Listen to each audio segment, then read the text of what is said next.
ஒரு அழகான காட்டுல காக்கா குருவியோட குடும்பம் இருந்துச்சு. அவங்களுக்கு ஒரு குழந்தையும் இருந்துச்சு. காக்கா ஒரு ஸ்வீட் கடை நடத்திக்கிட்டு இருந்துச்சு. அந்த கடை மூலமா சம்பாதிச்ச பணத்துல தான் காக்கா அதோட குடும்பத்தை பாத்துக்கிட்டு இருந்துச்சு. குருவி அதோட குழந்தைய பாத்துக்கிட்டு வீட்டுல இருக்கும்போது காக்கா தினமும் ஸ்வீட் கடைக்கு போய் அங்க வியாபாரம் செஞ்சு பணத்தை சம்பாதிச்சுது. ஒரு நாள் காக்காவோட கடைக்கு புறா வந்துச்சு. என்னப்பா, இங்க உன்னுடைய ஸ்வீட் கடையை விட்டா வேற கடை இல்லைன்னு கேள்விப்பட்டேன். இங்க உன்னுடைய ஸ்வீட் எல்லாம் ரொம்ப ஃபேமஸாமே. ஆ, ஆமாங்க.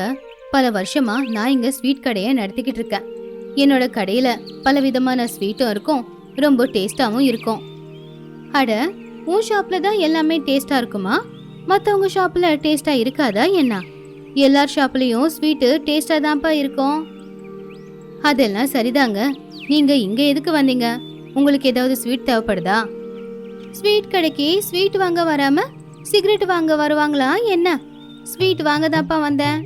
அட, கொஞ்சம் அமைதியாவும் கேட்கலாம்ல. எதுக்கு இவ்வளவு கோவப்படுறீங்க?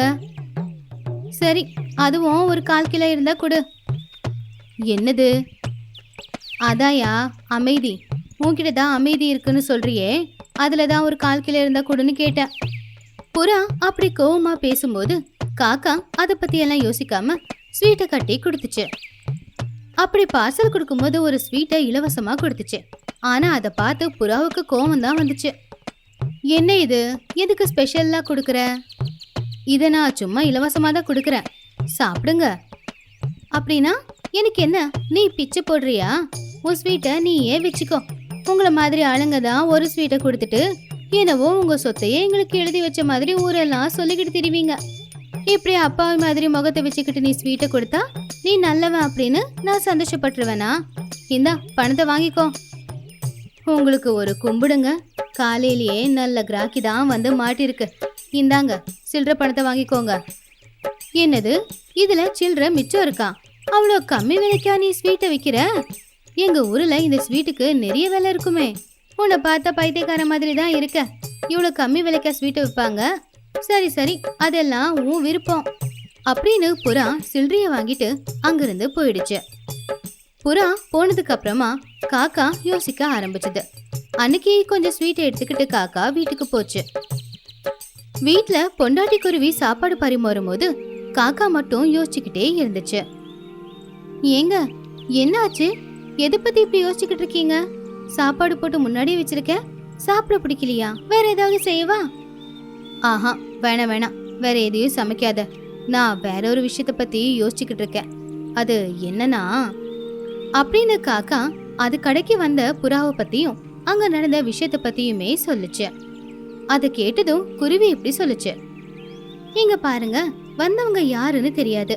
அவங்க சொன்னாங்கன்னு நீங்க அதிகமா விலை விற்க போகாதீங்க. நாம கம்மி விலைக்கே ஸ்வீட்டை விற்கலாம்.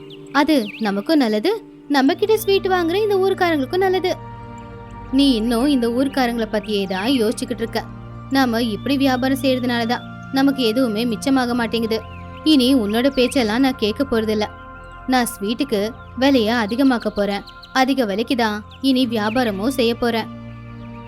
அப்படி இல்லங்க, நான் சொல்றத கேளுங்க. வேணாம் வேணாம், அதெல்லாம் எதுவும் வேணாம். அப்படி காக்கா பொண்டாட்டி சொன்னத கேட்கவே இல்ல. அந்த நாள் அப்படியே முடிஞ்சு போச்சு. அடுத்த நாள் காலையில காக்கா அதோட ஸ்வீட் கடைக்கு போச்சு. எல்லா ஸ்வீட்டுக்கும் ரேட்டு அதிகமாக்கிடுச்சு. நிறைய பேர் அங்க வந்தாங்க. ஆனா ரேட்டை பார்த்து ரொம்பவே ஆச்சரியப்பட்டாங்க. சில பேர் ஸ்வீட்டை வாங்காமே அங்கிருந்து போயிட்டாங்க. அதனால காக்கா இன்னொன்னு யோசிக்க ஆரம்பிச்சுது. இப்படி விலையை அதிகமாக்குன உடனே எல்லாரும் வாங்காம போனா எப்படி வியாபாரம் நடக்கும்? நான் வேற ஏதாவது யோசிக்கணும். எல்லாரும் விலை அதிகமா இருந்தாலும் என் ஸ்வீட்டை வாங்கிட்டு தான் போகணும்.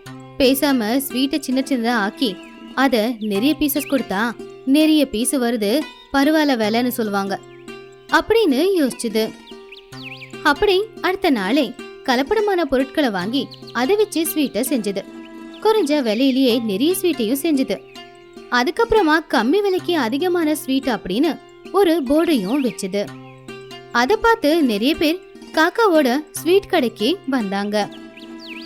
நிறைய பேர் கடைக்கு வந்ததுனால லாபமும் நிறைய கிடைச்சது. அன்னைக்கு காக்கா அதோட பொண்டாட்டி கிட்ட வந்து அதை பெருமையா சொல்லுச்சு. பாத்தியா எவ்வளவு பணம் வந்திருக்குன்னு? இப்படியே சம்பாதனை வந்துச்சுன்னா நாம பெரிய பணக்காரங்களாயிடலாம். நாம ஒரு பெரிய வீட்டையும் வாங்கலாம், அப்படியே ஒரு காரை கூட வாங்கலாம்.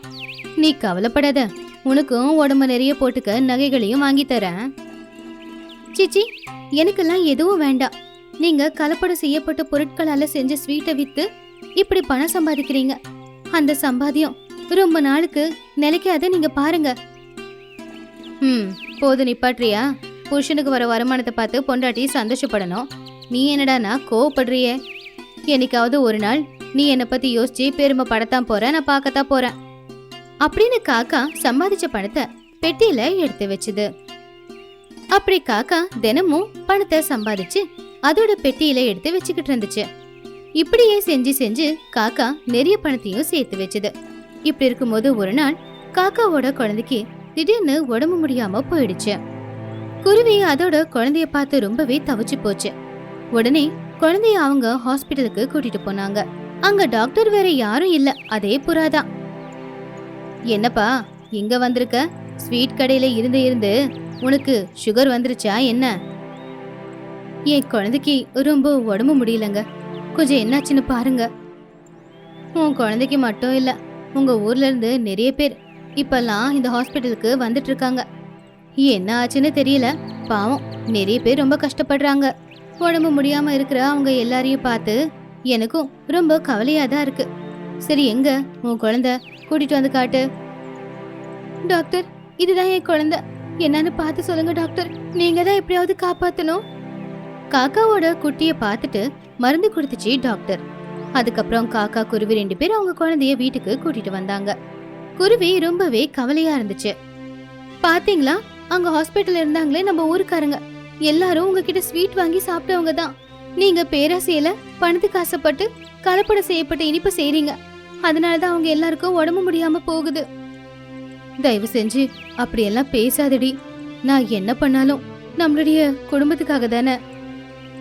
வேணாம், நீங்க செஞ்ச பாவத்தை எல்லாம் எங்க தலைமையில சுமக்க வைக்காதீங்க. ஊர் ஜனங்களை கஷ்டப்பட்டதுக்கு காரணம் வேற யாரும் இல்ல, நீங்க தான். அதனாலதான் அந்த கடவுளும் உங்க குழந்தைய தண்டிச்சாரு. தயவு செஞ்சு இன்னில இருந்தாவது கொஞ்சம் உங்களை மாத்திக்கோங்க. பணத்துக்காக ஆசைப்பட்டு இந்த மாதிரி வேலை பார்க்காதீங்க. போது நிப்பாட்டு, தயவு செஞ்சு என் நிம்மதியே கெடுக்காத அப்படின்னு சொல்லி காக்கா கோவமா வெளியில போயிடுச்சு. அடுத்த நாள் காலையில காக்கா எழுந்திருச்சு பணத்தை எண்ணிக்கிட்டு இருந்துச்சு. அப்ப குருவி அதை பார்த்து ரொம்ப கோவப்பட்டுச்சு. இன்னும் எத்தனை பேர் உயிரை எடுக்கலான்னு நீங்க காத்துக்கிட்டு இருக்கீங்க? உங்களால ஊர்ல நிறைய பேர் ஹாஸ்பிட்டல்ல தான் இருக்காங்க. நீங்க இப்படி மாறிடுவீங்கன்னு நான் கொஞ்சம் கூட நினைச்சு பார்க்கல. நீங்க மாற மாட்டீங்களா? இப்படிதான் இருப்பீங்களா? நான் மாறிட்டேன். நான் பண்ண தப்பு எனக்கு புரியுது. உடம்பு முடியாம என் பொண்ணு கஷ்டப்படுறத நான் கண்ணார பார்த்துட்டேன்.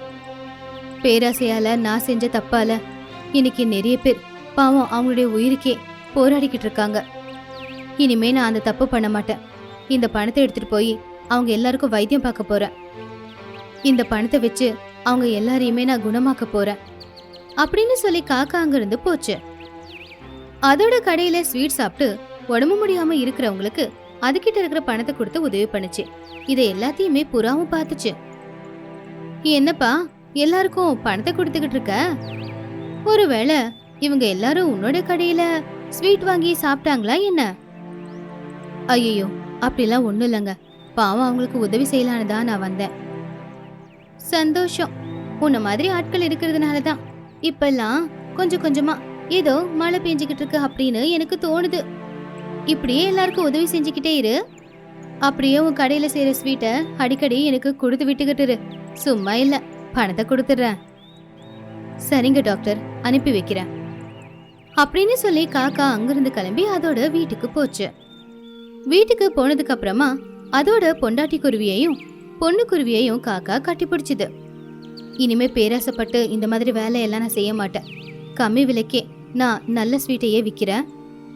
கஷ்டமோ நஷ்டமோ நான் மட்டும் இனிமே நேர்மையா தான் இருக்க போறேன் அப்படின்னு காக்கா சொன்னதும் குருவி ரொம்பவும் சந்தோஷப்பட்டுச்சு.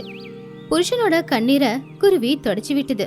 அதுக்கப்புறமா காக்கா எந்த கலப்படமும் செய்யாம தரமான ஸ்வீட்டை தான் செஞ்சுக்கிட்டு இருந்துச்சு. காட்டு பகுதியில காக்கா குருவி தம்பதிகள் வாழ்ந்துகிட்டு இருந்தாங்க. அவங்க கட்டைங்க இலைங்களால சேர்த்து கட்டின வீட கட்டிக்கிட்டு எந்த கஷ்டமும் இல்லாம சந்தோஷமா வாழ்ந்துகிட்டு இருந்தாங்க. காக்காவுக்கு மனைவி குருவி அப்படின்னா ரொம்ப பிடிக்கும். குருவிக்கு எந்த கஷ்டத்தையும் வரவிடாது. கேக்குற பொருளை கேட்ட உடனே காக்கா அதோட மனைவி குருவிக்கு வாங்கி கொடுத்துரும். ஆனா ஒரு நாள் குருவிக்கு நோய் வந்துருச்சு. அன்னைக்கு, உன்னை இப்படி பார்க்கும்போது எனக்கு ரொம்ப கஷ்டமா இருக்கு. என்ன செய்யறதுனே ஒன்னும் புரியல. நான் உடனே போய் அந்த வைத்தியம் செய்யற புறாவை இங்க கூட்டிட்டு வரேன். வைத்தியம் இப்ப எதுக்குங்க? இந்த நோய் 1 நாள் 2 நாள் மட்டும்தான் இருக்கும். எனக்கு தெரியும், நீங்க கஷ்டப்படாதீங்க. உன்னை இப்படி பார்க்க முடியல. நான் உடனே போய் வைத்தியம் செய்யற புறாவை கூட்டிட்டு வரேன். என்ன தடுக்காத அப்படின்னு உடனே போய் புறாவை கூட்டிட்டு வந்துச்சு. புறா வீட்ல மெத்த மேல படுத்துக்கிட்டு இருந்த குருவிய நல்லா சோதிச்சு பார்த்துது. குருவிக்கு வந்தது ஏதோ சின்ன நோய் ஒன்னும் இல்லைன்னு முடிவெடுத்துச்சு. பாருப்பா, நான் இப்ப சொல்ல போறத ஜாக்கிரதையா கேளு. உன்னோட மனைவிக்கு நரம்புகள் பலவீனமா இருக்குது. இவங்களுக்கு நல்ல உணவு கொடுக்கணும். இவங்கள வேலை வாங்க கூடாது.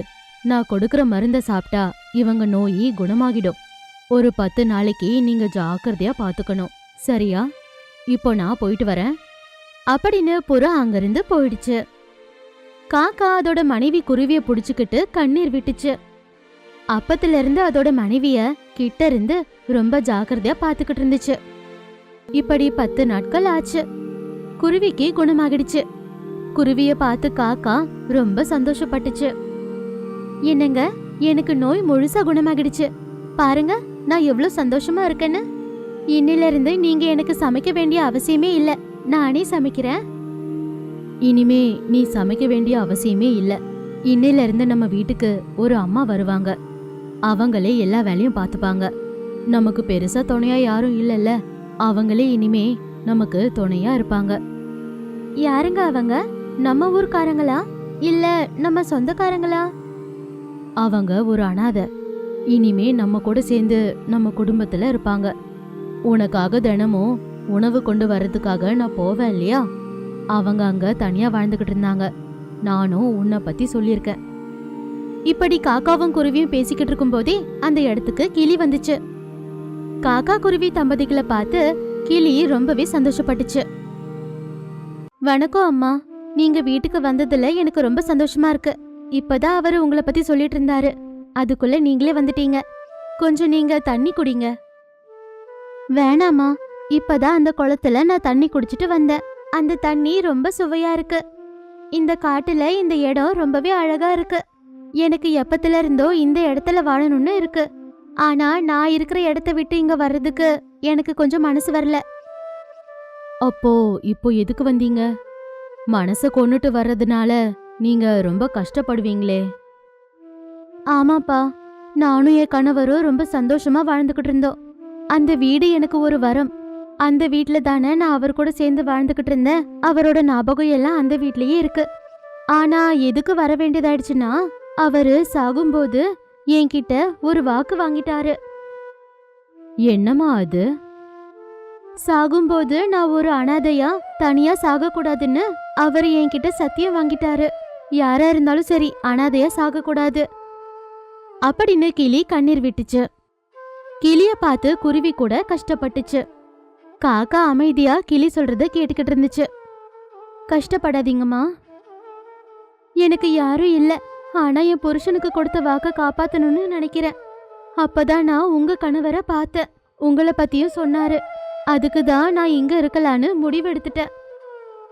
ரொம்ப சந்தோஷமா. நீங்க இங்க வந்ததுல ரொம்ப சந்தோஷமா இருக்கு. ரொம்ப நல்லதுமா. வா, உனக்கு சுவையான உணவை சமைச்சு கொடுக்கறேன். ஐயோ, நீங்க சமைக்க வேணாம், நானே சமைச்சுப்பேன். அவரு கூட சொல்லுவாரு, என்னோட கைப்பக்குவம் ரொம்ப நல்லா இருக்கும்னு. நீங்க கூட என் கைப்பக்குவம் எப்படி இருக்குன்னு பாருங்க அப்படின்னு கிளி சமையல் அறைக்குள்ள போய் சமையல் செஞ்சுது. அன்னைக்கு கிளி செஞ்ச சமையல காக்கா குருவி தம்பதிகள் வயிறு நிறைய சாப்பிட்டாங்க. அன்னைக்கு ராத்திரி நிம்மதியா தூங்குனாங்க. மறுநாள் காலையில காக்கா குருவி தூங்கி எழுந்து பார்த்தப்போ வீட்ல கிளி இல்ல. கிளிக்காக ரொம்ப நேரமா தேடினாங்க. ஆனா அதை எங்கேயும் காணோம். மதியானமே ஆகிடுச்சு.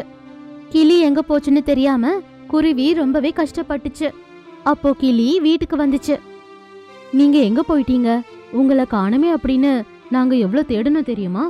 பாவம், என்னோட மனைவி அப்பத்துல இருந்து உங்களுக்காக அழுதுகிட்டே இருக்கா. ஒரு வார்த்தை சொல்லிட்டு போயிருக்கலாம்ல. நீங்க எங்கங்க போனீங்க? என் வீட்டுக்கு போயிட்டு வந்தமா. என் புருஷன் ஞாபகமா இருந்துச்சு.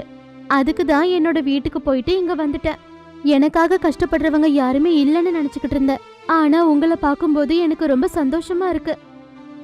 இனிமே நீங்க வெளியே போனா எங்க கிட்ட ஒரு வார்த்தை சொல்லிட்டு போங்க. முடிஞ்சா நாங்களும் உங்க கூடவே வருவோம்ல. சரிப்பா. ராத்திரியில இருந்து குளிர்காலம் ஆரம்பிச்சிருச்சுல்ல.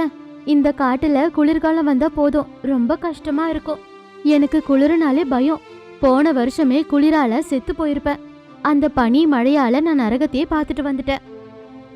போதும் போதும் போதும், இப்போ ரொம்ப தாமதமாகிடுச்சு, சாப்பிடலாம் வாங்க அப்படின்னு 3 பேரும் வீட்டுக்குள்ள போய் சமைச்சு சாப்பிட்டாங்க. அப்போ காட்டுல பனிமழை ஆரம்பிச்சிருச்சு. அந்த பனிமழைக்கு காக்கா குருவியோட வீடு பனியால நிரம்பி இருந்துச்சு. வீட்டுல குருவி தவிச்சுக்கிட்டு இருந்துச்சு. கொஞ்சம் தாங்கிக்கோ, வேணும்னா போர்வை போத்திக்கோ, கொஞ்சம் சூடா இருக்கும். என்னால சுத்தமா முடியலங்க, ரொம்ப குளிரா இருக்கு. பத்தாததுக்கு இந்த பனிமழை வேற. பாருப்பா, குளிர் தீய மூட்டலாம். கொஞ்ச நேரம் அந்த குளிர் தீயில நம்ம அனல் காஞ்சா இந்த குளிர்ல இருந்து கொஞ்சம் தப்பிக்கலாம் அப்படின்னு கிளி அங்க நெருப்பு மூட்டுச்சு. அன்னைக்கு ராத்திரி அந்த நெருப்புனால வீடு கொஞ்சம் சூடா இருந்துச்சு. பாருப்பா, இந்த பனி மழைக்கு கஷ்டப்படாம இருக்கணும்னா நீ ஒரு வேலை செய்யணும். சாணத்தால செஞ்ச வீட்ல இருந்தா சுத்தமா குளிரே தெரியாது. நீ உடனே சாணத்தை வச்சு வீடு கட்டு. சரிங்கம்மா, நாளையில இருந்தே நான் சாணத்தை வச்சு வீடு கட்டுற வேலைய ஆரம்பிக்கிறேன். இப்படி அன்னைக்கு ராத்திரி நிறைய விஷயத்த கிளி காக்காவுக்கும் குருவிக்கும் சொல்லிக்கிட்டு இருந்துச்சு. மறுநாள் காலையில காக்காவும் குருவியும் தூங்கி எழுந்தாங்க. ஆனா கிளி மட்டும் எழுந்துக்கவே இல்ல. குருவி போய் கிளிய தட்டி எழுப்புச்சு. ஆனாலும் அது எழுந்துக்கல. காக்கா போய் எழுப்புனாலும் எழுந்துக்கல. கிளி செத்து போயிடுச்சு. அந்த விஷயத்த தெரிஞ்சுக்கிட்ட காக்காவும் குருவியும் கண்ணீர் விட்டாங்க. அம்மா மாதிரி நமக்கு சமைச்சு போட்டுட்டு இருந்தாங்க. அன்பா பேசிக்கிட்டு நமக்கு நெருக்கமா இருந்தாங்க. இப்போ நம்மள விட்டுட்டு போயிட்டாங்க. ராத்திரி இவங்க எனக்கு நிறைய விஷயத்த சொன்னாங்க. ஒருவேளை இன்னைக்கு உயிரோட இருக்க மாட்டாங்கன்னு அவங்களுக்கு தெரிஞ்சிருக்குமோ என்னவோ, அதான் எல்லாத்தையுமே சொல்லிட்டு போயிட்டாங்க. இப்படி காக்காவும் குருவியும் கிளி செஞ்ச வேலைங்களை யோசிச்சு அழுதுகிட்டு இருந்தாங்க. கிளிய அதோட கணவர் வாழ்ந்த வீட்டுக்கு எடுத்துட்டு போனாங்க. அங்கதான் இறுதி சடங்கு செஞ்சாங்க. அப்புறமா அவங்க வீட்டுக்கு போயிட்டாங்க. அப்புறம் கிளி சொன்ன மாதிரியே காக்கா சாணத்தை வச்சு வீடு கட்ட ஆரம்பிச்சுது. சுத்தி இருக்கிற இடத்துக்கு தானா போய் சாணத்தை எடுத்துட்டு வந்து வீடு கட்டுறதுக்கு ஆரம்பிச்சுது. குருவி மட்டும் வீட்லயே இருந்துகிட்டு அதோட கணவருக்கு உதவி செஞ்சுக்கிட்டு இருந்துச்சு. இப்படி பாத்துக்கிட்டு இருக்கும் போதே காக்கா சாணத்தை எடுத்துட்டு வந்து வீடு கட்டுற வேலைய முடிச்சிருச்சு. சாணத்தால செஞ்ச வீடு நிறைவடைஞ்சது. ஆஹா, இந்த புது வீடு ரொம்ப நல்லா இருக்குங்க. வீட்ல இருக்கும்போது சுத்தமா குளிரே தெரியல. வெளிய பனிமழை பெஞ்சுக்கிட்டு இருந்தாலும் நமக்கு அது சுத்தமா தெரியவே இல்லல. ஆமாங்க, அவங்க சாவறதுக்கு முன்னாடி நமக்கு ஒரு பெரிய விஷயத்த சொல்லிட்டு செத்து போயிட்டாங்க. நம்ம அவங்களுக்கு ரொம்ப கடமைப்பட்டிருக்கோம்.